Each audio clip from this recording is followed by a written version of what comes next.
ਸਤਿ ਸ੍ਰੀ ਅਕਾਲ। ਸਾਹਿਤਕ ਸੱਥ ਚੈਨਲ 'ਤੇ ਆਪ ਜੀ ਦਾ ਸਵਾਗਤ। ਮੈਂ ਹਾਂ ਹਰਮੀਤ ਕੌਰ। ਅੱਜ ਦੀ ਕਲਾਸ ਵਿੱਚ ਅਸੀਂ ਬਲਰਾਜ ਸਾਹਨੀ ਦਾ ਪੰਜਾਬੀ ਸਾਹਿਤ ਦੇ ਵਿੱਚ ਕੀ ਯੋਗਦਾਨ ਹੈ ਵਿਸ਼ੇ 'ਤੇ ਗੱਲਬਾਤ ਕਰਨ ਦੇ ਲਈ ਉਹਨਾਂ ਦੇ ਜੀਵਨ ਅਤੇ ਰਚਨਾ ਪ੍ਰਕਿਰਿਆ 'ਤੇ ਚਾਨਣਾ ਪਾਉਂਦਿਆਂ ਹੋਇਆਂ ਗੁਰਬਾਣੀ ਉਹਨਾਂ ਦੁਆਰਾ ਸਿਰਜਿਤ ਨਿਬੰਧ ਹੈ ਜੋ ਉਸ ਦੇ ਸਾਹਿਤਕ ਮਹੱਤਤਾ ਬਾਰੇ ਵਿਚਾਰ ਕਰਾਂਗੇ। ਬਲਰਾਜ ਸਾਹਨੀ ਪੰਜਾਬੀ ਜਾਂ ਭਾਰਤੀ ਹੀ ਨਹੀਂ ਸਗੋਂ ਵਿਸ਼ਵ ਪ੍ਰਸਿੱਧੀ ਪ੍ਰਾਪਤ ਲੇਖਕ ਹਨ। ਇਹਨਾਂ ਦਾ ਜਨਮ 1 ਮਈ 1913 ਈਸਵੀ ਨੂੰ ਰਾਵਲਪਿੰਡੀ ਪਾਕਿਸਤਾਨ ਵਿਖੇ ਲਾਲਾ ਹਰਬੰਸ ਲਾਲ ਸਾਹਨੀ ਦੇ ਘਰ ਹੋਇਆ। ਹਿੰਦੀ ਦੇ ਪ੍ਰਸਿੱਧ ਲੇਖਕ ਭੀਸ਼ਮ ਸਾਹਨੀ ਇਹਨਾਂ ਦੇ ਛੋਟੇ ਭਰਾ ਸਨ। ਬਲਰਾਜ ਸਾਹਨੀ ਦਾ ਪਹਿਲਾ ਵਿਆਹ ਦਮਯੰਤੀ ਦੇ ਨਾਲ ਹੋਇਆ ਅਤੇ ਦਮਯੰਤੀ ਦੀ ਮੌਤ ਤੋਂ ਬਾਅਦ ਸੰਤੋਸ਼ ਚੰਦੋਖ ਇਹਨਾਂ ਦੀ ਦੂਜੀ ਪਤਨੀ ਦੇ ਵਜੋਂ ਇਹਨਾਂ ਦੀ ਜ਼ਿੰਦਗੀ ਦੇ ਵਿੱਚ ਪ੍ਰਵੇਸ਼ ਹੋਈ। ਪ੍ਰੀਕਸ਼ਤ ਸਾਹਨੀ ਇਹਨਾਂ ਦਾ ਬੇਟਾ ਅਤੇ ਸ਼ਬਨਮ ਸਾਹਨੀ ਬੇਟੀ ਹਨ। ਸਿੱਖਿਆ ਜੋ ਹੈ ਬਲਰਾਜ ਸਾਹਨੀ ਨੇ MA ਅੰਗਰੇਜ਼ੀ ਦੇ ਵਿੱਚ ਗੌਰਮੈਂਟ ਕਾਲਜ ਲਾਹੌਰ ਤੋਂ ਗ੍ਰਹਿਣ ਕੀਤੀ ਅਤੇ ਕਿੱਤੇ ਵਜੋਂ ਇਹ ਅਧਿਆਪਕ ਦੇ ਰੂਪ ਦੇ ਵਿੱਚ ਸ਼ਾਂਤੀ ਨਿਕੇਤਨ ਦੇ ਵਿੱਚ ਇਹਨਾਂ ਨੇ ਆਪਣੀਆਂ ਸੇਵਾਵਾਂ ਨਿਭਾਈਆਂ। ਉਹ ਸ਼ਾਂਤੀ ਨਿਕੇਤਨ ਦੇ ਵਿੱਚ ਰਹਿੰਦਿਆਂ ਹੋਇਆਂ ਹੀ ਇਹ ਬੰਗਾਲੀ ਸਾਹਿਤ ਦੇ ਪ੍ਰਸਿੱਧ ਲੇਖਕ ਟੈਗੋਰ ਦੇ ਸੰਪਰਕ ਵਿੱਚ ਆਏ, ਜਿਨ੍ਹਾਂ ਨੇ ਬਲਰਾਜ ਸਾਹਨੀ ਨੂੰ ਆਪਣੀ ਮਾਤ ਭਾਸ਼ਾ ਪੰਜਾਬੀ ਦੇ ਵਿੱਚ ਲਿਖਣ ਦੇ ਲਈ ਪ੍ਰੇਰਿਆ। ਉਹਨਾਂ ਦੀ ਪ੍ਰੇਰਨਾ ਸਦਕਾ ਨਿਰੰਤਰ ਇਹ ਪੰਜਾਬੀ ਦੇ ਵਿੱਚ ਆਪਣੀਆਂ ਸਾਹਿਤ ਸਿਰਜਣਾਵਾਂ ਕਰਦੇ ਰਹੇ। ਇਹਨਾਂ ਨੇ ਪੱਤਰਕਾਰੀ ਵੀ ਕੀਤੀ, ਤਾਲੀਮ ਨਾਮ ਦੇ ਪੱਤਰ ਦੇ ਵਿੱਚ ਵੀ ਨੌਕਰੀ ਕੀਤੀ ਅਤੇ BBC ਲੰਡਨ ਵਿਖੇ ਇਹ ਇੱਕ ਅਨਾਊਂਸਰ ਵਜੋਂ ਵੀ ਆਪਣੀਆਂ ਸੇਵਾਵਾਂ ਨਿਭਾਉਂਦੇ ਰਹੇ। ਅਦਾਕਾਰ ਦੇ ਰੂਪ ਦੇ ਵਿੱਚ ਇਹਨਾਂ ਦਾ ਫਿਲਮ ਨਗਰੀ ਦੇ ਵਿੱਚ ਖਾਸਾ ਸਥਾਨ ਹੈ ਅਤੇ ਸੁਤੰਤਰ ਲੇਖਕ ਵਜੋਂ ਪੰਜਾਬੀ ਸਾਹਿਤ ਦੇ ਵਿੱਚ ਇਹਨਾਂ ਦੀ ਬਹੁਤ ਵੱਡੀ ਸ਼ਮੂਲੀਅਤ ਹੈ। ਪੰਜਾਬੀ ਸਾਹਿਤ ਦੇ ਵਿੱਚ ਇਹਨਾਂ ਦੇ ਯੋਗਦਾਨ ਸਦਕਾ ਹੀ ਸ਼੍ਰੋਮਣੀ ਲੇਖਕ ਅਵਾਰਡ ਭਾਸ਼ਾ ਵਿਭਾਗ ਪੰਜਾਬ ਵੱਲੋਂ ਦੇ ਕੇ ਇਹਨਾਂ ਨੂੰ ਸਨਮਾਨਿਤ ਕੀਤਾ ਗਿਆ ਅਤੇ ਇਸੇ ਤਰ੍ਹਾਂ ਸੋਵੀਅਤ ਲੈਂਡ ਨਹਿਰੂ ਅਵਾਰਡ ਵੀ ਇਹਨਾਂ ਦੀ ਝੋਲੀ ਵਿੱਚ ਪਿਆ। ਅਤੇ ਅੰਤ 13 ਅਪ੍ਰੈਲ 1973 ਈਸਵੀ ਨੂੰ ਮੁੰਬਈ ਵਿਖੇ ਪੰਜਾਬੀ ਜਗਤ ਦਾ ਇਹ ਸਿਤਾਰਾ ਜੋ ਸੀ ਉਹ ਸਦਾ ਦੇ ਲਈ ਅਲੋਪ ਹੋ ਗਿਆ। ਬਲਰਾਜ ਸਾਹਨੀ ਦਾ ਜਨਮ ਜੋ ਹੈ ਬੜਾ ਇਤਿਹਾਸਕ ਦਿਨ ਹੈ, 1 ਮਈ ਯਾਨੀ ਕਿ ਮਜ਼ਦੂਰ ਦਿਵਸ, ਅਤੇ ਮੌਤ ਜੋ ਹੈ 13 ਅਪ੍ਰੈਲ, ਇਹ ਵੀ ਇਤਿਹਾਸਕ ਮਹੱਤਤਾ ਵਾਲਾ ਦਿਨ ਹੈ। ਇਸ ਦੇ ਨਾਲ ਹੀ ਵਿਦਿਆਰਥੀਆਂ ਨੂੰ ਗੁਜ਼ਾਰਿਸ਼ ਹੈ ਕਿ ਜੋ ਵਿਦਿਆਰਥੀ ਨਵੇਂ ਜੁੜੇ ਹਨ ਇਸ ਚੈਨਲ 'ਤੇ, ਚੈਨਲ ਨੂੰ ਸਬਸਕ੍ਰਾਈਬ ਕਰਨ ਦੇ ਨਾਲ ਨਾਲ ਬੈਲ ਦਾ ਬਟਨ ਵੀ ਦਬਾ ਲੈਣ ਤਾਂ ਜੋ ਨਵੀਆਂ ਵੀਡੀਓਜ਼ ਜਿਹੜੀਆਂ ਨੇ ਵਿਦਿਆਰਥੀਆਂ ਤੱਕ ਵਕਤ ਸਿਰ ਪੁੱਜਦੀਆਂ ਰਹਿਣ। ਅਤੇ ਇਸ ਦੇ ਨਾਲ ਹੀ ਇੱਕ ਹੋਰ ਜੋ ਤਾਕੀਦ ਹੈ ਕਿ BA ਭਾਗ ਤੀਜਾ ਦੀ ਜੋ ਪਲੇਲਿਸਟ ਹੈ ਚੈਨਲ 'ਤੇ, ਉਸ ਦੇ ਵਿੱਚ ਜਾ ਕੇ ਨਿਬੰਧ ਦੀ ਸਾਹਿਤਕ ਆਲੋਚਨਾ ਕਿਵੇਂ ਕਰੀਏ ਵਾਲੀ ਵੀਡੀਓ ਜ਼ਰੂਰ ਵੇਖ ਲਵੋ ਤਾਂ ਜੋ ਵਿਦਿਆਰਥੀਆਂ ਨੂੰ ਕਲੀਅਰ ਹੋ ਜਾਵੇ ਕਿ ਕਿਸੇ ਵੀ ਨਿਬੰਧ ਦੀ ਸਾਹਿਤਕ ਆਲੋਚਨਾ ਕਿਸ ਢੰਗ ਦੇ ਨਾਲ ਕੀਤੀ ਜਾ ਸਕਦੀ ਹੈ। ਅਤੇ ਇਸ ਦੇ ਨਾਲ ਨਾਲ ਹੀ BA ਭਾਗ ਪਹਿਲਾ ਦੀ ਪਲੇਲਿਸਟ ਦੇ ਵਿੱਚ ਵਿਆਖਿਆ ਕਿਵੇਂ ਕਰੀਏ ਸੰਬੰਧੀ ਇੱਕ ਪਲੇਲਿਸਟ ਜੋ ਦੇ ਵਿੱਚ ਇੱਕ ਵੀਡੀਓ ਪਾਈ ਸੀ ਕਿ ਕਿਸੇ ਵੀ ਕਵਿਤਾ ਦੀ ਪ੍ਰਸੰਗ ਸਹਿਤ ਵਿਆਖਿਆ ਕਰਨ ਦੇ ਲਈ ਵਿਦਿਆਰਥੀਆਂ ਨੂੰ ਕਿਹੜੇ ਨੁਕਤਿਆਂ ਨੂੰ ਧਿਆਨ ਦੇ ਵਿੱਚ ਰੱਖਣਾ ਚਾਹੀਦਾ ਹੈ। ਉਹ ਵੀਡੀਓ ਵੀ ਨਵੇਂ ਜੁੜੇ ਵਿਦਿਆਰਥੀ ਜ਼ਰੂਰ ਵੇਖ ਲੈਣ ਤਾਂ ਜੋ ਇਮਤਿਹਾਨੀ ਨਜ਼ਰੀਏ ਤੋਂ ਉਹਨਾਂ ਦੀਆਂ ਸ਼ੰਕਾਵਾਂ ਦੀ ਨਿਵਰਤੀ ਹੋ ਸਕੇ। ਅਤੇ ਇਸ ਦੇ ਨਾਲ ਹੀ ਜੋ ਵਿਦਿਆਰਥੀ ਇਸ ਚੈਨਲ 'ਤੇ ਇਸ ਵੀਡੀਓ ਨੂੰ ਦੇਖ ਰਹੇ ਹਨ, ਹੋਰ ਵਿਦਿਆਰਥੀਆਂ ਨੂੰ ਵੀ ਇਹ ਚੈਨਲ ਜ਼ਰੂਰ ਸ਼ੇਅਰ ਕਰਦੇ ਰਹੋ ਤਾਂ ਜੋ ਵਿੱਦਿਅਕ ਖੇਤਰ ਦੇ ਵਿੱਚ ਜਾਂ ਇਮਤਿਹਾਨੀ ਨਜ਼ਰੀਏ ਤੋਂ ਇਹ ਜੋ ਚੈਨਲ ਬਣਾਇਆ ਗਿਆ ਹੈ, ਵਿਦਿਆਰਥੀਆਂ ਦੀ ਵੱਧ ਤੋਂ ਵੱਧ ਇਸ ਦੇ ਵਿੱਚ ਸ਼ਮੂਲੀਅਤ ਸਦਕਾ ਜੋ ਹੈ ਵਿਦਿਆਰਥੀਆਂ ਦਾ ਲਾਹਾ ਹੋ ਸਕੇ। ਇਸ ਤੋਂ ਬਾਅਦ ਅਸੀਂ ਚਰਚਾ ਕਰਾਂਗੇ ਕਿ ਬਲਰਾਜ ਸਾਹਨੀ ਨੇ ਪੰਜਾਬੀ ਸਾਹਿਤ ਦੇ ਵਿੱਚ ਜੋ ਰਚਨਾਵਾਂ ਦਿੱਤੀਆਂ ਹਨ ਜਿਨ੍ਹਾਂ ਦਾ ਘੇਰਾ ਬੜਾ ਵਸੀਹ ਹੈ, ਭਾਵ ਬੜੀਆਂ ਵਿਸ਼ਾਲ ਪੱਧਰ 'ਤੇ ਵੱਖ-ਵੱਖ ਵਿਧਾਵਾਂ ਬਾਰੇ ਉਹਨਾਂ ਨੇ ਲਿਖਿਆ ਹੈ। ਉਹਨਾਂ ਦੇ ਨਿਬੰਧ ਸੰਗ੍ਰਹਿ ਹਨ ਜਿਨ੍ਹਾਂ ਦੇ ਵਿੱਚੋਂ ਮੇਰੀ ਗੈਰ ਜਜ਼ਬਾਤੀ ਡਾਇਰੀ, ਲੇਖਾਂ ਦੀ ਲੜੀ ਅਤੇ ਯਾਦਾਂ ਦੀ ਕੰਨੀ ਅਤੇ ਕਾਮੇ ਬੜੇ ਪ੍ਰਮੁੱਖ ਹਨ। ਮੇਰੀ ਗੈਰ ਜਜ਼ਬਾਤੀ ਡਾਇਰੀ ਜੋ ਹੈ ਇਹ ਵੀ BA ਭਾਗ ਤੀਜਾ ਦੇ ਸਿਲੇਬਸ ਦੇ ਵਿੱਚ ਪਹਿਲਾਂ ਸ਼ਾਮਿਲ ਹੁੰਦੀ ਸੀ। ਕੁਰੂਕਸ਼ੇਤਰ ਯੂਨੀਵਰਸਿਟੀ ਦੇ ਸਿਲੇਬਸ ਦੇ ਵਿੱਚ ਯਾਦਾਂ ਦੀ ਕੰਨੀ ਪੁਸਤਕ ਵੀ ਲੱਗੀ ਰਹੀ। ਕਾਵਿ ਸੰਗ੍ਰਹਿ ਦੇ ਵਿੱਚ ਵੀ ਹਨ ਇਹਨਾਂ ਦੇ, ਯਾਨੀ ਕਿ ਇੱਕ ਕਵੀ ਵਜੋਂ ਵੀ ਇਹਨਾਂ ਨੇ ਆਪਣੀ ਭੂਮਿਕਾ ਨਿਭਾਈ ਹੈ। ਅਤੇ ਸਫ਼ਰਨਾਮਾ ਸਾਹਿਤ ਦੇ ਵਿੱਚ ਇਹਨਾਂ ਦਾ ਮੇਰਾ ਰੂਸੀ ਸਫ਼ਰਨਾਮਾ ਜੋ ਹੈ ਬੇਹੱਦ ਮਹੱਤਵਪੂਰਨ ਰਚਨਾ ਹੈ। ਜਦੋਂ ਇਹ 1969 ਦੇ ਵਿੱਚ ਸੋਵੀਅਤ ਸੰਘ ਦੀ ਯਾਤਰਾ ਤੋਂ ਵਾਪਸ ਆਏ ਤਾਂ ਇਹਨਾਂ ਨੇ ਮੇਰਾ ਰੂਸੀ ਸਫ਼ਰਨਾਮਾ ਨਾਮ ਦੀ ਵਾਰਤਕ ਰਚਨਾ ਲਿਖੀ, ਜਿਸ ਨੂੰ ਸੋਵੀਅਤ ਲੈਂਡ ਨਹਿਰੂ ਅਵਾਰਡ ਹਾਸਿਲ ਹੋਇਆ। ਇਸੇ ਤਰ੍ਹਾਂ ਇਹਨਾਂ ਦਾ ਮੇਰਾ ਪਾਕਿਸਤਾਨੀ ਸਫ਼ਰਨਾਮਾ ਵੀ ਪਾਕਿਸਤਾਨ ਦੀ ਯਾਤਰਾ ਸੰਬੰਧੀ ਬੇਹੱਦ ਜੋ ਹੈ ਅਹਿਮ ਦਸਤਾਵੇਜ਼ ਹੈ। ਸਵੈ ਜੀਵਨੀ ਇਹਨਾਂ ਦੀ ਮੇਰੀ ਫਿਲਮੀ ਆਤਮ ਕਥਾ ਦੇ ਨਾਂ ਨਾਲ ਬੜੀ ਪ੍ਰਸਿੱਧ ਹੋਈ ਹੈ ਅਤੇ ਇਹਨਾਂ ਦਾ ਫਿਲਮੀ ਸਫ਼ਰ ਜੋ ਹੈ ਉਹ ਵੀ ਬਹੁਤ ਲੰਮਾ ਅਤੇ ਬੜਾ ਪ੍ਰਾਪਤੀਆਂ ਭਰਿਆ ਹੈ। ਇਹਨਾਂ ਨੇ ਫਿਲਮ ਜਗਤ ਦੇ ਵਿੱਚ ਜੋ ਪ੍ਰਵੇਸ਼ ਹੈ ਧਰਤੀ ਕੇ ਲਾਲ ਫਿਲਮ ਦੇ ਨਾਲ ਕੀਤਾ, ਪਰ 2 ਬਿਘਾ ਜ਼ਮੀਨ ਜਿਹੜੀ ਹੈ ਇਸ ਫਿਲਮ ਨੇ ਬਲਰਾਜ ਸਾਹਨੀ ਨੂੰ ਬਹੁਤ ਵੱਡੀ ਇੱਕ ਪਛਾਣ ਦਿਵਾਈ। ਅਤੇ ਗਰਮ ਹਵਾ ਫਿਲਮ ਜੋ ਹੈ ਇਹ ਇਹਨਾਂ ਦੀ ਜ਼ਿੰਦਗੀ ਦੀ ਆਖਰੀ ਫਿਲਮ ਹੈ, ਜਿਸ ਨੂੰ ਕਰਨ ਤੋਂ ਬਾਅਦ ਅਗਲੇ ਹੀ ਦਿਨ ਇਹ ਦਿਲ ਦਾ ਦੌਰਾ ਪੈਣ ਸਦਕਾ ਮੌਤ ਦੀ ਆਗੋਸ਼ ਵਿੱਚ ਚਲੇ ਗਏ। ਪੰਜਾਬੀ ਸਾਹਿਤ ਦੇ ਵਿੱਚ ਇਹਨਾਂ ਦੁਆਰਾ ਰਚਿਤ ਨਿਬੰਧ ਗੁਰਬਾਣੀ ਜੋ ਹੈ ਉਸ ਦੀ ਕੀ ਸਾਹਿਤਕ ਮਹੱਤਤਾ ਹੈ, ਇਸ ਨੂੰ ਮੱਦੇਨਜ਼ਰ ਰੱਖਦਿਆਂ ਹੋਇਆਂ ਹੇਠ ਲਿਖੇ ਤੱਤਾਂ ਦੇ ਆਧਾਰ 'ਤੇ ਅਸੀਂ ਗੁਰਬਾਣੀ ਨਿਬੰਧ ਦੀ ਸਾਹਿਤਕ ਆਲੋਚਨਾ ਕਰਾਂਗੇ। ਗੁਰਬਾਣੀ ਨਿਬੰਧ ਦਾ ਵਿਸ਼ਾ ਜੋ ਹੈ ਗੁਰਬਾਣੀ, ਅਤੇ ਉਸ ਵਿਸ਼ੇ ਦੇ ਵਿੱਚ ਜੋ ਵਸਤੂ ਪ੍ਰਗਟਾਇਆ ਹੈ ਲੇਖਕ ਨੇ, ਉਸ ਦੇ ਵਿੱਚ ਉਹਨੇ ਕਿਹੜੇ ਤੱਥਾਂ ਨੂੰ ਸ਼ਾਮਿਲ ਕੀਤਾ ਹੈ। ਸਭ ਤੋਂ ਪਹਿਲਾਂ ਤਾਂ ਗੁਰਬਾਣੀ ਨਿਬੰਧ ਦੇ ਵਿੱਚ ਲੇਖਕ ਨੇ ਇਹ ਦੱਸਣ ਦਾ ਯਤਨ ਕੀਤਾ ਹੈ ਕਿ ਗੁਰਬਾਣੀ ਦਾ ਭਾਰਤੀ ਸਾਹਿਤ ਦੇ ਵਿੱਚ ਹੀ ਨਹੀਂ ਸਗੋਂ ਵਿਸ਼ਵ ਸਾਹਿਤ ਦੇ ਵਿੱਚ ਬਹੁਤ ਵੱਡਮੁੱਲਾ ਸਥਾਨ ਹੈ, ਕਿਉਂਕਿ ਗੁਰਬਾਣੀ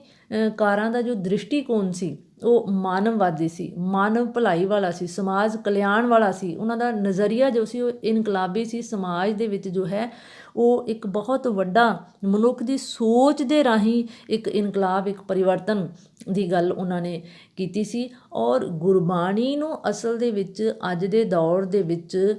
ਮੱਥੇ ਟੇਕਣ ਦੀ ਥਾਵੇਂ ਉਸ ਨੂੰ ਮੱਥਿਆਂ ਦੇ ਵਿੱਚ ਵਸਾਉਣਾ ਸਭ ਤੋਂ ਵੱਡੀ ਲੋੜ ਹੈ ਸਮੇਂ ਦੀ, ਤਾਂ ਜੋ ਅਸੀਂ ਸਮੇਂ ਦੇ ਹਾਣ ਦੇ ਬਣ ਸਕੀਏ। ਕਿਉਂਕਿ ਗੁਰਬਾਣੀ ਨੇ ਸਾਡੇ ਜ਼ਿੰਦਗੀ ਦੇ ਵਿੱਚ, ਸਾਡੇ ਸਾਹਿਤ ਦੇ ਵਿੱਚ ਬਹੁਤ ਵੱਡਾ ਜੋ ਇੱਕ ਮਾਡਲ ਦੇ ਵਜੋਂ ਆਪਣੀ ਭੂਮਿਕਾ ਨਿਭਾਈ ਹੈ। ਇਸ ਗੱਲ ਨੂੰ ਸਮਝਣਾ ਬੇਹੱਦ ਜ਼ਰੂਰੀ ਹੈ ਔਰ ਇਹ ਚਿੰਤਨ ਦਾ ਵਿਸ਼ਾ ਹੈ, ਮੰਨਣ ਦਾ ਵਿਸ਼ਾ ਹੈ। ਜਦ ਤੱਕ ਅਸੀਂ ਆਪਣੇ ਆਪ ਨੂੰ ਜੋ ਹੈ ਗੁਰਬਾਣੀ ਦੇ ਆਦਰਸ਼ਾਂ ਦੇ ਅਨੁਸਾਰ ਢਾਲਣ ਦੀ ਕੋਸ਼ਿਸ਼ ਨਹੀਂ ਕਰਾਂਗੇ, ਔਰ ਇਹ ਕੋਸ਼ਿਸ਼ ਤਦ ਹੀ ਸਫਲ ਹੋ ਸਕਦੀ ਹੈ ਜਦ ਸਾਡਾ ਦ੍ਰਿਸ਼ਟੀਕੋਣ ਜਿਹੜਾ ਹੈ ਉਹ ਮਾਨਵਵਾਦੀ ਹੋਵੇਗਾ ਜਾਂ ਸੰਕੀਰਨਤਾ ਤੋਂ ਮੁਕਤ ਹੋਵੇਗਾ। ਸੰਕੀਰਨਤਾ ਤੋਂ ਮੁਕਤ ਹੋਣ ਦੇ ਲਈ ਲੇਖਕ ਨੇ ਹਵਾਲਾ ਦਿੱਤਾ ਹੈ ਕਿ ਕਿਸ ਤਰ੍ਹਾਂ ਉਸ ਦੇ ਪਿਤਾ ਜੀ ਅਤੇ ਉਸ ਦੀ ਭੈਣ ਜੋ ਸਤਿਆਵਤੀ ਮਲਿਕ ਸੀ, ਉਸ ਦੇ ਪਿਤਾ ਜੀ ਭਾਵੇਂ ਉਹ ਪੱਕੇ ਆਰਿਆ ਸਮਾਜੀ ਸਨ, ਪਰ ਸਵੇਰੇ ਉੱਠਦਿਆਂ ਸਾਰ ਉਹਨਾਂ ਦੀ ਜਿਹੜੀ ਦਿਨਚਰਿਆ ਸ਼ੁਰੂ ਹੁੰਦੀ ਸੀ ਇਸ ਵਾਕ ਦੇ ਨਾਲ ਸ਼ੁਰੂ ਹੁੰਦੀ ਸੀ ਕਿ ਜੋ ਤੁਧ ਭਾਏ ਸਾਈ ਭਲੀ ਕਾਰ, ਤੂੰ ਸਦਾ ਸਲਾਮਤ ਨਿਰੰਕਾਰ, ਜਾਂ ਪਰਵਰਦਿਗਾਰ ਸ਼ੁਕਰ ਤੇਰੀ ਦਰਗਾਹ ਦਾ। ਭਾਵ ਉਹ ਕੱਟੜ ਆਰਿਆ ਸਮਾਜੀ ਹੋਣ ਦੇ ਬਾਵਜੂਦ ਵੀ ਉਹਨਾਂ ਦੇ ਹਿਰਦੇ ਜਿਹੜੇ ਸਨ ਉਹ ਸੰਕੀਰਨਤਾ ਤੋਂ ਮੁਕਤ ਸਨ। ਇਸੇ ਲਈ ਹੀ ਉਹ ਜਿਹੜੇ ਸੀ ਗੁਰਬਾਣੀ ਦਾ ਉਹਨਾਂ ਦੇ ਦਿਲਾਂ ਦੇ ਵਿੱਚ ਇੰਨਾ ਅਦਬ ਸੀ, ਇੰਨਾ ਸਤਿਕਾਰ ਸੀ। ਅਤੇ ਇਸ ਦੇ ਨਾਲ ਹੀ ਲੇਖਕ ਨੇ ਵਿਅੰਗ ਕੀਤਾ ਹੈ ਕਿ ਅੱਜ ਸਾਡੀ ਸੋਚ ਜਿਹੜੀ ਹੈ ਧਾਰਮਿਕ ਅਦਾਰਿਆਂ ਦੇ ਵਿੱਚ ਲਾਊਡ ਸਪੀਕਰਾਂ ਰਾਹੀਂ ਗੁਰਬਾਣੀ ਦਾ ਇੱਕ ਤਰ੍ਹਾਂ ਦੇ ਨਾਲ ਸ਼ੋਰ ਸ਼ਰਾਬਾ ਕਰਨ ਤੱਕ ਸੀਮਿਤ ਹੋ ਕੇ ਰਹਿ ਗਈ ਹੈ। ਭਾਵ ਲਾਊਡ ਸਪੀਕਰ ਰਾਹੀਂ ਅਸੀਂ ਇੱਕ ਧਰਮ ਦੇ ਲੋਕ ਜਿਹੜੇ ਨੇ ਉਹ ਦੂਸਰੇ ਧਰਮ ਦੇ ਨਾਲੋਂ ਵੱਧ ਚੜ੍ਹ ਕੇ ਪ੍ਰਸਾਰ ਕਰਨ ਦੇ ਵਿੱਚ ਰੁੱਝੇ ਹੋਏ ਹਨ, ਭਾਵੇਂ ਉਹ ਹਿੰਦੂ ਹੋਣ, ਭਾਵੇਂ ਮੁਸਲਮਾਨ, ਭਾਵੇਂ ਸਿੱਖ। ਅਸਲੀ ਮਕਸਦ ਜਿਹੜਾ ਹੈ ਗੁਰਬਾਣੀ ਨੂੰ ਦਿਲਾਂ ਵਿੱਚ ਵਸਾਉਣ ਦਾ, ਉਸ ਤੋਂ ਅਸੀਂ ਦੂਰ ਹੁੰਦੇ ਜਾ ਰਹੇ ਹਾਂ। ਅਤੇ ਇਸ ਦੇ ਨਾਲ ਹੀ ਇਸ ਲੇਖ ਦੇ ਵਿੱਚ ਲੇਖਕ ਨੇ ਇਹ ਵੀ ਦੱਸਿਆ ਹੈ, ਜਦੋਂ ਉਸ ਦੀ ਭੈਣ ਸਤਿਆਵਤੀ ਮਲਿਕ ਉਸ ਦੇ ਕੋਲੋਂ ਪੁੱਛਦੀ ਹਨ ਕਿ ਸਿੱਖ ਧਰਮ ਅਤੇ ਹਿੰਦੂ ਧਰਮ ਦੇ ਵਿੱਚ ਸਭ ਤੋਂ ਵੱਡਾ ਫਰਕ ਕੀ ਹੈ, ਅਤੇ ਇੱਥੇ ਲੇਖਕ ਨੇ ਸਪਸ਼ਟ ਕੀਤਾ ਹੈ ਕਿ ਜੋ ਪੁਰਾਤਨ ਸਮਾਜ ਸੀ ਉਸ ਦੇ ਵਿੱਚ ਜਿਹੜਾ ਸੀ ਹਿੰਦੂ ਧਰਮ ਦਾ ਇੰਨਾ ਬੋਲਬਾਲਾ ਸੀ ਕਿ ਹਿੰਦੂ ਧਰਮ ਦੇ ਵਿੱਚ ਬ੍ਰਾਹਮਣਾਂ ਦਾ ਇੰਨਾ ਦਬਦਬਾ ਸੀ ਕਿ ਉਹ ਹਾਕਮ ਧਿਰ ਸਨ ਅਤੇ ਦੱਬੀਆਂ ਕੁਚਲੀਆਂ ਜਿਹੜੀਆਂ ਧਿਰਾਂ ਸਨ, ਦਮਿਤ ਧਿਰਾਂ ਸਨ, ਜਿਹੜੇ ਦਲਿਤ ਧਿਰਾਂ ਸਨ, ਜਾਂ ਜਿਹੜੇ ਆਮ ਜੋ ਗਰੀਬ ਜਨਤਾ ਸੀ ਉਸ ਦਾ ਸ਼ੋਸ਼ਣ ਨਿਰੰਤਰ ਹੁੰਦਾ ਆਇਆ ਸੀ। ਔਰ ਇਸੇ ਸਦਕਾ ਹੀ ਜਦੋਂ ਬਾਹਰੀ ਹਮਲਾਵਰਾਂ ਨੇ ਹਿੰਦੁਸਤਾਨ ਦੀ ਧਰਤੀ 'ਤੇ ਹਮਲਾ ਕੀਤਾ ਅਤੇ ਇਹ ਦਮਿਤ ਧਿਰਾਂ ਜਿਹੜੀਆਂ ਸਨ ਇਹਨਾਂ ਨੇ ਹਾਕਮ ਧਿਰ ਦਾ ਨਾਲੋਂ ਜੋ ਹੈ ਇੱਕ ਵਿੱਥ ਕਾਇਮ ਕਰ ਲਈ। ਇਸੇ ਸਦਕਾ ਜੋ ਹੈ ਅੰਤ ਹਿੰਦੁਸਤਾਨ ਦੀ ਧਰਤੀ ਦੇ ਉੱਤੇ ਵਿਦੇਸ਼ੀਆਂ ਦਾ ਰਾਜ ਕਾਇਮ ਹੋਇਆ। ਪਰ ਵਿਦੇਸ਼ੀਆਂ ਨੇ ਵੀ ਕਿਸੇ ਪੱਖੋਂ ਭਾਵ ਜੋ ਮੁਗਲਾਂ ਦਾ ਰਾਜ ਸਥਾਪਿਤ ਹੋਇਆ ਘੱਟ ਉਹਨਾਂ ਨੇ ਵੀ ਨਹੀਂ ਕੀਤੀ। ਉਹਨਾਂ ਨੇ ਵੀ ਹਿੰਦੁਸਤਾਨ ਦੀ ਦਬੀ ਕੁਚਲੀ ਜਨਤਾ ਦਾ ਵੱਧ ਤੋਂ ਵੱਧ ਸ਼ੋਸ਼ਣ ਹੀ ਕੀਤਾ, ਕੋਈ ਉਹਨਾਂ ਦੀ ਧਿਰ ਬਣ ਕੇ ਨਹੀਂ ਖੜਾ ਹੋਇਆ। ਅਤੇ ਇਹਨਾਂ ਸਾਰੀਆਂ ਜੋ ਪਰਿਸਥਿਤੀਆਂ ਸਨ ਇਹਨਾਂ ਦੇ ਵਿਰੋਧ ਦੇ ਵਿੱਚ ਹੀ ਹਿੰਦੁਸਤਾਨ ਦੀ ਧਰਤੀ ਦੇ ਉੱਤੇ ਜੋ ਭਗਤ ਲੋਕ ਸਨ, ਫਕੀਰ ਸਨ, ਸੂਫੀ ਸਨ, ਭਾਵੇਂ ਉਹ ਕਿਸੇ ਵੀ ਧਰਮ, ਜਾਤ ਜਾਂ ਫਿਕਰੇ ਦੇ ਨਾਲ ਸੰਬੰਧਿਤ ਹੋਣ, ਉਹਨਾਂ ਨੇ ਇੱਕ ਹਾਂ ਦਾ ਨਾਅਰਾ ਮਾਰਿਆ ਔਰ ਜੋ ਦੱਬੀ ਕੁਚਲੀ ਜਨਤਾ ਸੀ ਉਸ ਦੀ ਧਿਰ ਬਣ ਕੇ ਖੜੇ ਹੋਏ ਅਤੇ ਉਹਨਾਂ ਨੂੰ ਇਹਨਾਂ ਜੋ ਬਘਿਆੜ ਬਿਰਤੀ ਵਾਲੀਆਂ ਤਾਕਤਾਂ ਸੀ ਉਹਨਾਂ ਤੋਂ ਮੁਕਤੀ ਦਿਵਾਉਣ ਦਾ ਜੋ ਹੈ ਇੱਕ ਅੰਦੋਲਨ ਚਲਾਇਆ, ਜਿਸ ਨੂੰ ਭਗਤੀ ਅੰਦੋਲਨ ਵੀ ਕਹਿ ਸਕਦੇ ਹਾਂ। ਉਸ ਦੇ ਵਿੱਚ ਸਾਰੇ ਜੋ ਭਾਰਤ ਦੇ ਵੱਖ-ਵੱਖ ਖਿੱਤਿਆਂ ਦੇ ਵਿੱਚੋਂ ਜੋ ਸੰਤ ਫਕੀਰ ਮਹਾਂਪੁਰਸ਼ ਸਨ ਉਹਨਾਂ ਨੇ ਲੋਕ ਮੁਹਾਵਰੇ ਵਾਲੀ ਬੋਲੀ ਦੇ ਵਿੱਚ ਆਪਣੇ ਕ੍ਰਾਂਤੀਕਾਰੀ ਵਿਚਾਰਾਂ ਦੇ ਨਾਲ ਲੋਕਾਂ ਦੀ ਰਹਿਨੁਮਾਈ ਕੀਤੀ, ਸਮਾਜ ਸੁਧਾਰ ਦੇ ਲਈ ਕੋਸ਼ਿਸ਼ਾਂ ਕੀਤੀਆਂ। ਉਸ ਵੇਲੇ ਦੀਆਂ ਜਿੰਨੀਆਂ ਵੀ ਸਮਾਜਿਕ ਬੁਰਾਈਆਂ ਸਨ ਉਹਨਾਂ ਦਾ ਖੰਡਨ ਕੀਤਾ ਅਤੇ ਲੋਕਾਂ ਨੂੰ ਇਕਜੁੱਟ ਹੋ ਕੇ ਰਹਿਣ ਦੀ ਪ੍ਰੇਰਨਾ ਦਿੱਤੀ। ਇਸ ਤਰ੍ਹਾਂ ਲੇਖਕ ਨੇ ਇਸ ਗੁਰਬਾਣੀ ਨਿਬੰਧ ਦੇ ਵਿੱਚ ਇਹ ਵੀ ਦਰਸਾਇਆ ਹੈ ਕਿ ਹਿੰਦੁਸਤਾਨ ਦੀ ਧਰਤੀ ਦੇ ਉੱਤੇ ਜਿੰਨੇ ਵੀ ਅੰਦੋਲਨ ਉੱਠੇ ਹਨ ਉਹ ਪੰਜਾਬ ਦੀ ਧਰਤੀ ਤੋਂ ਹੀ ਉੱਠੇ ਹਨ, ਭਾਵੇਂ ਉਹ ਮੁਗਲਾਂ ਦੇ ਵਿਰੁੱਧ ਅੰਦੋਲਨ ਹੋਵੇ, ਭਾਵੇਂ ਉਹ ਜੋ ਹੈ ਅੰਗਰੇਜ਼ ਹਾਕਮਾਂ ਦੇ ਵਿਰੁੱਧ ਅੰਦੋਲਨ ਹੋਵੇ, ਅਤੇ ਭਾਵੇਂ ਅੱਜ ਦੇ ਦੌਰ ਦਾ ਵੀ ਅੰਦੋਲਨ ਜੋ ਕਿਸਾਨ ਅੰਦੋਲਨ ਹੈ ਇਹ ਵੀ ਪੰਜਾਬ ਦੀ ਧਰਤੀ ਤੋਂ ਹੀ ਸ਼ੁਰੂ ਹੋਇਆ ਹੈ। ਇਸ ਦੇ ਪਿੱਛੇ ਕਾਰਨ ਸਭ ਤੋਂ ਵੱਡਾ ਇਹ ਹੈ ਕਿ ਪੰਜਾਬ ਦੀ ਧਰਤੀ ਜੋ ਹੈ ਬੇਹੱਦ ਜ਼ਰਖੇਜ਼ ਧਰਤੀ ਹੈ, ਉਪਜਾਊ ਧਰਤੀ ਹੈ, ਅਤੇ ਇੱਥੋਂ ਦੇ ਧਰਤੀ 'ਤੇ ਰਹਿਣ ਵਾਲੇ ਬਸ਼ਿੰਦੇ ਜੋ ਹਨ, ਭਾਵੇਂ ਉਹ ਹਿੰਦੂ ਹਨ, ਭਾਵੇਂ ਮੁਸਲਮਾਨ ਹਨ, ਸਿੱਖ ਹਨ, ਉਹਨਾਂ ਦੇ ਵਿਚਾਰ ਵੀ ਜਿਹੜੇ ਹਨ, ਉਹਨਾਂ ਦੇ ਹਿਰਦਿਆਂ ਦੇ ਵਿੱਚ ਜਿਹੜੇ ਵਿਚਾਰ ਹਨ ਉਹ ਵੀ ਬੜੇ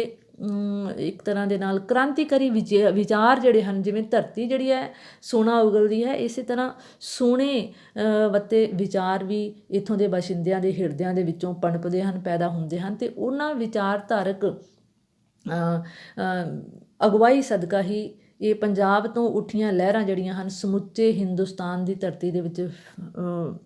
ਇੱਕ ਆਪਣਾ ਜੋ ਹੈ ਰੁਤਬਾ ਜਾਂ ਪ੍ਰਚਾਰ ਪ੍ਰਸਾਰ ਕਰਕੇ ਹਾਕਮਾਂ ਦੇ ਵਿਰੁੱਧ ਪੂਰੇ ਦੇਸ਼ ਨੂੰ ਲਾਮਬੱਧ ਕਰਕੇ ਇਕਜੁੱਟ ਕਰਕੇ ਆਪਣੇ ਹੱਕਾਂ ਦੀ ਪ੍ਰਾਪਤੀ ਦੇ ਲਈ ਸੰਘਰਸ਼ ਕਰਦੀਆਂ ਆਈਆਂ ਰਹੀਆਂ ਹਨ ਅਤੇ ਕਰ ਰਹੀਆਂ ਹਨ, ਅਤੇ ਅੰਤ ਇਹਨਾਂ ਨੂੰ ਹਰ ਹਿੱਲੇ ਜਿੱਤ ਹਾਸਿਲ ਹੁੰਦੀ ਆਈ ਹੈ ਅਤੇ ਅੱਜ ਵੀ ਹੋਵੇਗੀ। ਇਸੇ ਤਰ੍ਹਾਂ ਗੁਰਬਾਣੀ ਨਿਬੰਧ ਜੋ ਹੈ ਇਸ ਦੇ ਵਿੱਚ ਲੇਖਕ ਨੇ ਮਨੁੱਖ ਨੂੰ ਜੋ ਹੈ ਜ਼ਿੰਦਗੀ ਦੇ ਵਿੱਚ ਕੁਝ ਪ੍ਰਾਪਤ ਕਰਨ ਦੇ ਲਈ ਸੰਕੀਰਨਤਾ ਤੋਂ ਮੁਕਤ ਹੋ ਕੇ ਹਰ ਚੰਗੀ ਗੱਲ ਨੂੰ ਗ੍ਰਹਿਣ ਕਰਨ ਦਾ, ਉਸ ਦੇ ਉੱਤੇ ਅਮਲ ਕਰਨ ਦਾ, ਚਿੰਤਨ ਕਰਨ ਦਾ, ਮਨਨ ਕਰਨ ਦਾ ਅਤੇ ਆਪਣੀ ਸੋਚ ਨੂੰ, ਆਪਣੇ ਨਜ਼ਰੀਏ ਨੂੰ ਸੰਕੀਰਨਤਾ ਤੋਂ ਮੁਕਤ ਕਰਨ ਦਾ ਉਪਦੇਸ਼ ਦਿੱਤਾ ਹੈ, ਔਰ ਜਿਸ ਦੇ ਵਿੱਚ ਲੇਖਕ ਜੋ ਹੈ ਪੂਰੀ ਤਰ੍ਹਾਂ ਸਫਲ ਵੀ ਰਿਹਾ ਹੈ। ਅੱਜ ਲੇਖਕ ਨੇ ਇਸ ਵਿਸ਼ੇ ਦੇ ਰਾਹੀਂ, ਜੋ ਲੇਖਕ ਦਾ ਇਹ ਗੁਰਬਾਣੀ ਵਿਸ਼ਾ ਹੈ, ਅੱਜ ਦੇ ਦੌਰ ਦੇ ਵਿੱਚ ਵੀ ਪੂਰਾ ਜੋ ਹੈ ਸਮਕਾਲੀ ਹੈ, ਭਾਵ ਅੱਜ ਵੀ ਸਾਡੀ ਰਹਿਨੁਮਾਈ ਕਰਨ ਦੇ ਸਮਰੱਥ ਹੈ। ਗੁਰਬਾਣੀ ਜੋ ਹੈ ਸਰਵਕਾਲੀ ਹੈ। ਗੁਰਬਾਣੀ ਦੀ ਅੱਜ ਦੇ ਵਿਸ਼ਵ ਦਾ ਜੋ ਗਲੋਬਲਾਈਜੇਸ਼ਨ ਦਾ ਜੋ ਦੌਰ ਹੈ ਇਸ ਦੇ ਵਿੱਚ ਵੀ ਗੁਰਬਾਣੀ ਜਿਹੜੀ ਹੈ ਮਨੁੱਖ ਦੀ ਅਗਵਾਈ ਕਰਨ ਦੇ ਸਮਰੱਥ ਹੈ। ਇਹ ਵਿਚਾਰ ਪ੍ਰਗਟਾਉਣ ਦੀ ਕੋਸ਼ਿਸ਼ ਕੀਤੀ ਹੈ, ਅਤੇ ਲੇਖਕ ਦਾ ਉਦੇਸ਼ ਅਸਲ ਦੇ ਵਿੱਚ ਮਨੁੱਖ ਨੂੰ ਜੋ ਹੈ ਆਪਣੇ ਸਮਾਜ ਦੇ ਵਿੱਚ ਰਹਿੰਦਿਆਂ ਹੋਇਆਂ ਆਪਣੀ ਸੋਚ ਦੇ ਨਾਲ ਸਮਾਜ ਦੇ ਵਿੱਚ ਸਕਾਰਾਤਮਕ ਪਰਿਵਰਤਨ ਜਾਂ ਇਨਕਲਾਬੀ ਨਜ਼ਰੀਏ ਦੇ ਨਾਲ ਜੋ ਹੈ ਮਾਨਵਵਾਦੀ ਜੋ ਮੁੱਲ ਹਨ, ਮਾਨਵਵਾਦੀ ਜੋ ਕਦਰਾਂ ਕੀਮਤਾਂ ਹਨ, ਉਹਨਾਂ ਦੀ ਧਿਰ ਬਣ ਕੇ ਖਲੋਣਾ, ਉਹਨਾਂ 'ਤੇ ਅਮਲ ਕਰਨਾ ਅਤੇ ਉਹਨਾਂ ਦੇ ਅਮਲ ਕਰਨ ਦੇ ਲਈ ਮਨੁੱਖ ਨੂੰ ਪ੍ਰੇਰਿਤ ਕਰਨ ਦਾ ਸੰਦੇਸ਼ ਦਿੱਤਾ ਹੈ। ਮਨੁੱਖ ਨੂੰ ਇੱਕ ਤਰ੍ਹਾਂ ਦੇ ਨਾਲ ਜੋ ਰੋਲ ਮਾਡਲ ਦੇ ਰੂਪ ਦੇ ਵਿੱਚ ਗੁਰਬਾਣੀ ਉਸ ਦੀ ਰਹਿਨੁਮਾਈ ਕਰਨ ਦੀ ਸਮਰੱਥਾ ਧੁਰੋਂ ਹੀ ਰੱਖਦੀ ਆਈ ਹੈ। ਇਸ ਗੱਲ ਦਾ ਜੋ ਹੈ ਸੰਕੇਤ ਦਿੱਤਾ ਹੈ ਲੇਖਕ ਨੇ ਇਸ ਗੁਰਬਾਣੀ ਨਿਬੰਧ ਦੇ ਵਿੱਚ। ਜਿੱਥੋਂ ਤੱਕ ਇਸ ਨਿਬੰਧ ਦਾ ਸਿਰਲੇਖ ਹੈ, ਕਿਉਂਕਿ ਸਮੁੱਚਾ ਲੇਖ ਜੋ ਹੈ ਗੁਰਬਾਣੀ ਦੀ ਮਹਾਨਤਾ ਦੇ ਜਾਂ ਸਾਰਥਕਤਾ ਦੇ ਆਲੇ ਦੁਆਲੇ ਹੀ ਘੁੰਮ ਰਿਹਾ ਹੈ। ਸਿਰਲੇਖ ਪੱਖੋਂ ਵੀ ਅਸੀਂ ਇਸ ਨਿਬੰਧ ਨੂੰ ਇੱਕ ਉੱਤਮ ਸਿਰਲੇਖ ਦਾ ਦਰਜਾ ਦੇ ਸਕਦੇ ਹਾਂ। ਬੋਲੀ ਅਤੇ ਸ਼ੈਲੀ ਜਿਹੜੀ ਹੈ, ਲੇਖਕ ਨੇ ਆਪਣੇ ਭਾਵਾਂ ਨੂੰ ਸਮਝਾਉਣ ਦੇ ਲਈ ਜੋ ਆਮ ਸਰਲ ਅਤੇ ਸਪਸ਼ਟ ਮੁਹਾਵਰੇ ਵਾਲੀ ਬੋਲੀ ਦੀ ਵਰਤੋਂ ਕੀਤੀ ਹੈ, ਕਿਉਂਕਿ ਲੇਖਕ ਜੋ ਹੈ ਇੱਕ ਬੇਹੱਦ ਜ਼ਹੀਨ ਕਿਸਮ ਦਾ ਲੇਖਕ ਹੈ, ਜਿਸ ਦੇ ਕੋਲ ਸ਼ਬਦਾਂ ਦਾ ਜੋ ਅਥਾਹ ਅਤੇ ਅਮੁੱਕ ਭੰਡਾਰ ਹੈ ਅਤੇ ਉਹ ਆਪਣੀ ਗੱਲ ਨੂੰ ਲੋਕ ਮਨਾਂ ਦੇ ਵਿੱਚ ਜੋ ਹੈ ਵਸਾਉਣ ਦੇ ਲਈ ਵੀ ਇੱਕ ਤਰ੍ਹਾਂ ਦੇ ਨਾਲ ਸਮਰੱਥ ਹੈ। ਕਿਉਂਕਿ ਉਸਨੇ ਆਪਣੇ ਭਾਵਾਂ ਨੂੰ ਪ੍ਰਗਟ ਕਰਨ ਦੇ ਲਈ ਹਰ ਬੋਲੀ ਜਿਹੜੀ ਹੈ,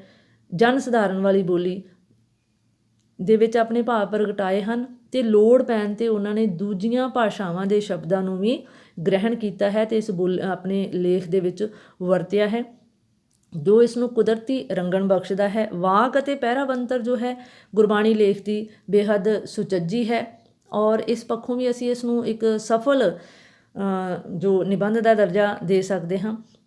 ਅਤੇ ਵਿਚਾਰਾਂ ਅਤੇ ਭਾਵਾਂ ਦੀ ਏਕਤਾ ਦੇ ਨਾਲ ਨਾਲ ਪ੍ਰਭਾਵ ਦੀ ਏਕਤਾ ਵੀ ਨਿਰੰਤਰ ਬਣੀ ਹੋਈ ਹੈ। ਪ੍ਰਭਾਵ ਦੀ ਏਕਤਾ ਤਾਂ ਇੱਥੋਂ ਤੱਕ ਹੈ ਕਿ ਲੇਖਕ ਅਤੇ ਉਸ ਦੀ ਭੈਣ ਸਤਿਆਵਤੀ ਦੀ ਵਿਚਾਰਧਾਰਾ ਨੂੰ ਜਾਂ ਉਹਨਾਂ ਦੀ ਆਪਸੀ ਵਿਚਾਰ ਚਰਚਾ ਨੂੰ ਸੁਣਦਿਆਂ ਹੋਇਆਂ ਉਹਨਾਂ ਦੀ ਬੇਟੀ ਸਨੋਬਰ ਜੋ ਉੱਥੇ ਬੈਠੀ ਹੈ, ਉਹ ਇੰਨੀ ਪ੍ਰਭਾਵਿਤ ਹੁੰਦੀ ਹੈ, ਇੰਨੀ ਗੁਰਬਾਣੀ ਦੇ ਵਿੱਚ ਉਸ ਦੀ ਜੋ ਹੈ ਇੱਕ ਜਿਗਿਆਸਾ ਪੈਦਾ ਹੁੰਦੀ ਹੈ ਕਿ ਅੱਧੀ ਰਾਤ ਨੂੰ ਵੀ ਉਹ ਲੇਖਕ ਨੂੰ ਕਹਿੰਦੀ ਹੈ ਕਿ ਪਾਪਾ ਮੈਨੂੰ ਗੁਰਬਾਣੀ ਦੇ ਵਿੱਚੋਂ ਕੁਝ ਪੜ੍ਹ ਕੇ ਸੁਣਾਓ ਅਤੇ ਲੇਖਕ ਜੋ ਹੈ ਫਿਰ ਉਸ ਨੂੰ ਇੱਕ ਵਾਕ ਪੜ੍ਹ ਕੇ ਸੁਣਾਉਂਦਾ ਹੈ ਅਤੇ ਉਸ ਦੀਆਂ ਜਿਹੜੀਆਂ ਨੇ ਅੱਖਾਂ ਜਿਹੜੀਆਂ ਨੇ ਖੁੱਲ੍ਹੀਆਂ ਦੀਆਂ ਖੁੱਲ੍ਹੀਆਂ ਰਹਿ ਜਾਂਦੀਆਂ ਹਨ, ਕਿਉਂਕਿ ਅਚਾਨਕ ਜਦੋਂ ਗੁਰੂ ਗ੍ਰੰਥ ਸਾਹਿਬ ਨੂੰ ਖੋਲ੍ਹਿਆ ਜਾਂਦਾ ਹੈ ਅਤੇ ਉਸ ਦੇ ਵਿੱਚੋਂ ਜਿਹੜਾ ਸਾਹਮਣੇ ਇੱਕ ਸ਼ਬਦ ਆਉਂਦਾ ਹੈ ਉਹ ਹੈ ਜਨ ਕੀ ਟਹਿਲ ਸੰਭਾਖਣ ਜਨ ਸਿਓ ਊਠਣ ਬੈਠਣ ਜਨ ਕਾ ਸੰਗਾ। ਭਾਵ ਇਸ ਦੇ ਵਿੱਚ ਵੀ ਜੋ ਹੈ ਆਮ ਜਨ ਦੇ ਲਈ ਜੋ ਹੈ ਕਿੰਨੀ ਭਾਵਪੂਰਤ ਢੰਗ ਦੇ ਨਾਲ ਗੁਰਬਾਣੀ ਦੇ ਵਿੱਚ ਜੋ ਹੈ ਇਸ ਦੀ ਵਿਆਖਿਆ ਵੀ ਹੋਈ ਹੈ ਅਤੇ ਸਨੋਬਰ ਇੰਨੀ ਪ੍ਰਭਾਵਿਤ ਹੁੰਦੀ ਹੈ ਕਿ ਉਹ ਅਗਲੇ ਦਿਨ ਆਪਣੀ ਭੂਆ ਸਤਿਆਵਤੀ ਨੂੰ ਵੀ ਇਹ ਘਟਨਾ ਦੱਸਦੀ ਹੈ। ਅਤੇ ਇਸ ਤਰ੍ਹਾਂ ਇਸ ਲੇਖ ਦੇ ਵਿੱਚ ਜੋ ਹੈ ਸਮੁੱਚੇ ਤੌਰ ਦੇ ਵਿੱਚ ਸਿੱਟੇ ਵਜੋਂ ਜਾਂ ਨਿਚੋੜ ਵਜੋਂ ਅਸੀਂ ਕਹਿ ਸਕਦੇ ਹਾਂ ਕਿ ਲੇਖਕ ਨੇ ਗੁਰਬਾਣੀ ਜੋ ਹੈ ਉਸਦੀ ਸਰਬ ਸਾਂਝੀ ਵਾਲਤਾ ਦੀ ਜਿਹੜੀ ਬਿਰਤੀ ਹੈ ਉਸ ਨੂੰ ਪ੍ਰਗਟਾਇਆ ਹੈ ਅਤੇ ਨਾਲ ਹੀ ਇਹ ਦੱਸਣ ਦਾ ਯਤਨ ਕੀਤਾ ਹੈ ਕਿ ਗੁਰਬਾਣੀ ਜੋ ਹੈ ਇਹ ਕਿਸੇ ਇੱਕ ਵਿਸ਼ੇਸ਼ ਧਰਮ ਜਾਂ ਫਿਕਰੇ ਦੀ ਮਲਕੀਅਤ ਨਹੀਂ ਹੈ, ਕਿਉਂਕਿ ਜੇਕਰ ਅਸੀਂ ਗੁਰਬਾਣੀ 'ਤੇ ਅਮਲ ਕਰਦੇ ਹਾਂ ਤਾਂ ਗੁਰਬਾਣੀ ਜਿਹੜੀ ਹੈ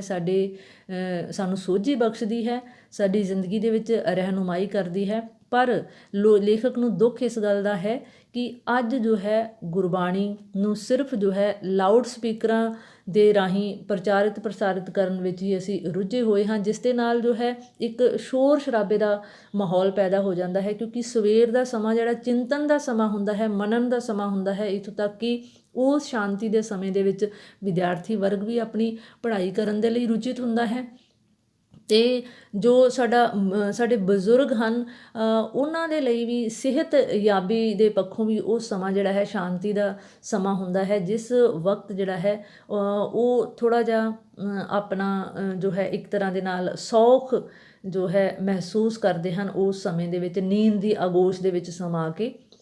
ਪਰ ਸਾਡੇ ਚਾਰ ਚੁਫੇਰੇ ਧਾਰਮਿਕ ਅਦਾਰਿਆਂ ਦੇ ਵਿੱਚੋਂ ਵੱਜਣ ਵਾਲੇ ਜਿਹੜੇ ਲਾਊਡ ਸਪੀਕਰ ਹਨ ਉਹ ਜੋ ਹੈ ਉਸ ਸਮੇਤ ਦੀ ਸ਼ਾਂਤੀ ਨੂੰ ਇਸ ਤਰ੍ਹਾਂ ਭੰਗ ਕਰ ਦਿੰਦੇ ਹਨ ਕਿ ਮਾਹੌਲ ਜਿਹੜਾ ਹੈ ਬਿਲਕੁਲ ਗੰਧਲਾ ਜਿਹਾ ਬਣ ਜਾਂਦਾ ਹੈ ਅਤੇ ਇੱਕ